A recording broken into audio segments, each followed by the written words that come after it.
Laurent Gbagbo a-t-il réellement jeté l'éponge? Ou assiste-t-on à son dernier coup de maître politique, dans cette vidéo? Nous entrons au cœur d'un débat explosif. Une analyse tranchante qui remet en question l'idée même du retrait de Gbagbo, pendant ces 8 minutes intenses. Les invités s'affrontent autour d'une question centrale. Gbagbo est-il en train d'encourager la mobilisation populaire, tout en se protégeant juridiquement?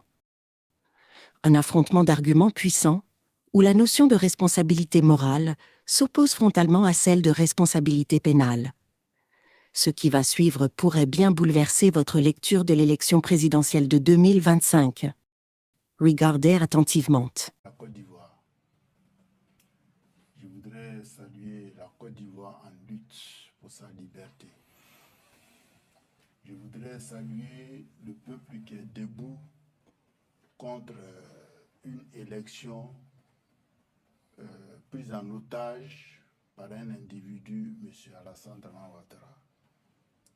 Je voudrais saluer le peuple de Côte d'Ivoire qui lutte contre un coup d'État constitutionnel.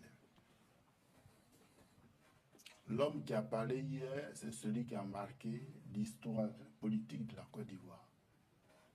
Il dit histoire politique parce que l'homme fait de la politique. Vous savez qu'on ne crée pas un parti politique pour juste aller à des élections. Un parti politique, c'est pour construire une société. Un parti politique, c'est pour bâtir une nation.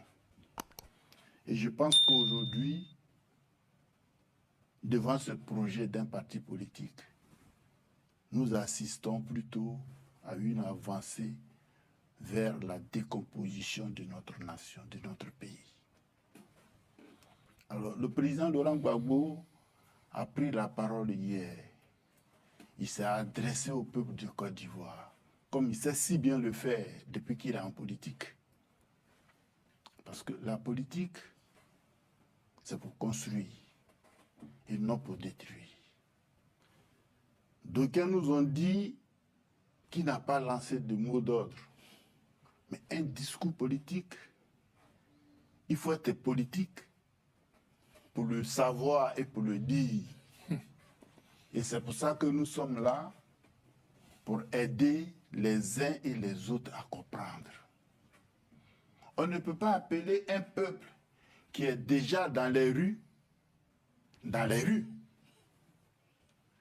La Côte d'Ivoire, depuis plus de 2 semaines, est dans les rues pour contester contre le coup d'État qui est en cours d'exécution.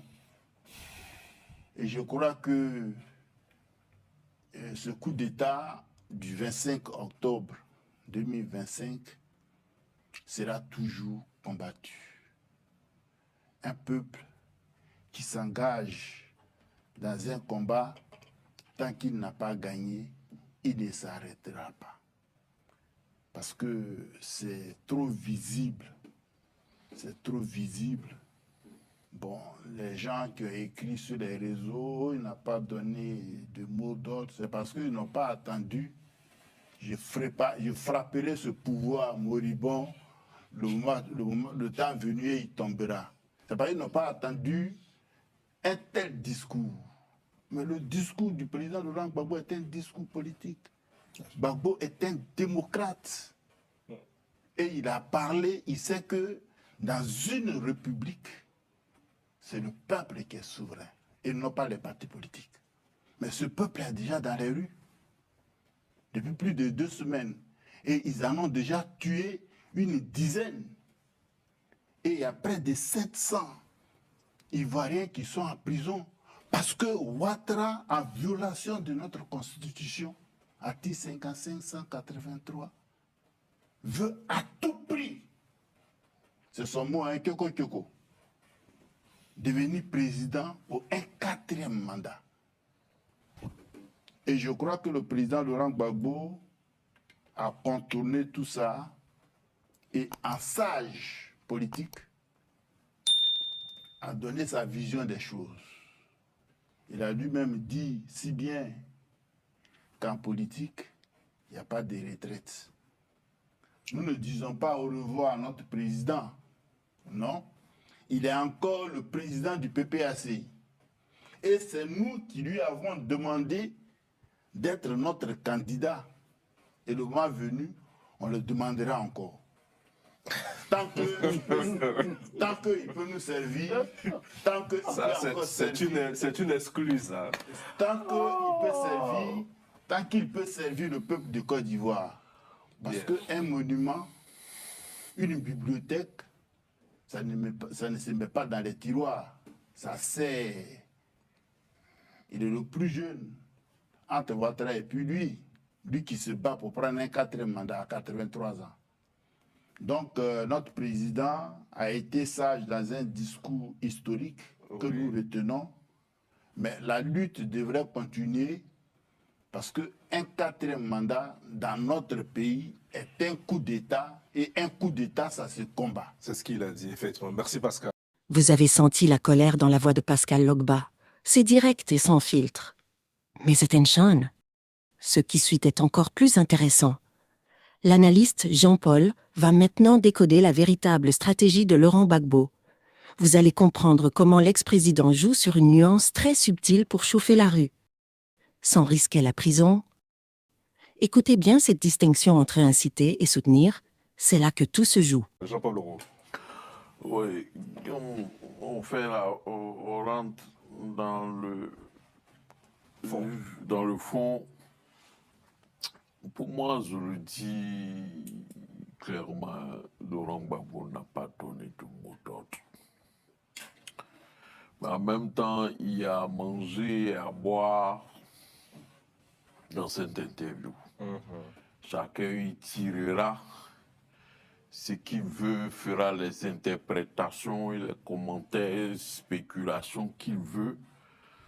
Mais il n'a donné aucun mot d'ordre. Dans sa phrase, qui a pratiquement, on pourra dire, si on veut faire un titre, sortir un titre, si je faisais une interview, je le transcrivais, c'est cette phrase qui est sortie. Je n'appelle pas les Ivoiriens à descendre dans la rue, mais ceux qui y sont, je les soutiens. Je suis solidaire d'eux. Pour moi, c'est ça, ça veut dire ça. C'est un peu long comme titre. C'est mon titre, c'est mon journal, c'est moi qui... Allez-y, Jean-Paul Leroux. Donc, allez-y. Elle peux me permettre. non, tu peux souffrir que je parle, après tu vas parler. Bien sûr, non, mais... Je comprends. Donc pour moi, je ne vous incite pas à descendre dans la rue, mais je suis de votre côté. Pour moi, c'est ce que ça signifie. Je ne vous incite pas parce que inciter quelqu'un ou des gens à faire des choses, ça aurait impliqué la responsabilité politique et pénale de Laurent Gbagbo. Donc il a eu peur, à votre avis? Je ne dis pas cela. Je commente ce qu'il a dit. Je dis, inciter les gens à descendre dans la rue aurait impliqué la responsabilité politique et pénale. Et soutenir? Les soutenir, c'est être de leur côté, c'est-à-dire il engage sa responsabilité morale et idéologique. Ça veut dire que ce que vous faites là, je suis d'accord avec ça, parce que j'aurais peut-être été à votre place, je l'aurais fait. C'est comme quelqu'un, je sais pas, je donne un exemple, quelqu'un qui donne une fessée à son fils qui a fait une bêtise. Je ne vais pas lui dire tape-le, mais je lui dis je suis de ton côté. Ton fils a fait une bêtise, Cogne-le. Non, pas cogne-le, je ne le dis pas, mais je partage ce que tu as fait. Donc pour moi, pour donner le temps, parce qu'on va revenir là-dessus, je vois Norbert qui piaffe d'impatience de me répondre. Non, Norbert est plus bouillant, je le sens ici. Ici, la température monte en face de moi plutôt qu'à côté. C'est ça, Laurent Gbagbo. Et c'est cette capacité à donner de la responsabilité à chacun. Parce que ce qu'il fait, Et ce qu'il dit dans l'esprit de cette interview, qui, comme son représentant ici à Paris vient de dire, il dit, nous lui demanderons de rester encore. On y viendra Oui, dessus. mais en fait, Ouais. il dit, au-delà de dire je ne serai plus politiquement actif. C'est ce qu'il dit, il n'a pas dit qu'il ne va plus faire la politique, mais il dit activement, c'est-à-dire au sein d'être président ou quoi que ce soit, il ne va plus faire ça, mais il va faire la politique. Il dit, je veux prendre le temps pour moi et pour ma petite famille. Laurent Gbagbo se replie un peu sur lui. Il est passé le temps de l'agitation politique. Il veut prendre le temps du calme familial, de prendre ce plaisir. Moi, pour finir là-dessus, j'ai été marqué aussi par quelqu'un dont le visage a été marqué par le temps, que j'ai vu dans cette vidéo, marqué par le temps, et Un homme fatigué. et surtout par les épreuves. C'est beaucoup plus par les épreuves. Et quand on arrive à ce stade de la vie, à 80 ans, ayant vécu ce... En conclusion, ce qu'il faut retenir de cette prise de parole historique, c'est un Laurent Gbagbo qui semble vouloir soigner sa sortie. Il se positionne non plus comme un simple candidat, mais comme un sage qui dénonce ce qu'il qualifie de coup d'état civil et des braquages électoraux, tout en refusant d'appeler explicitement à la rue pour éviter le chaos. Il laisse son parti, le PPT, fait ici, et l'opposition face à leurs responsabilités pour 2025.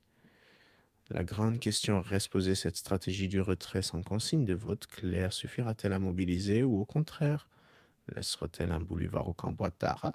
Dites-moi en commentaire ce que vous en pensez, est-ce un aveu de faiblesse ou un coup de maître politique? Si cette analyse vous a éclairé, n'oubliez pas de liker la vidéo et de vous abonner pour ne rien rater de l'actualité ivoirienne et africaine. On se retrouve très vite pour le prochain décryptage. Prenez soin de vous.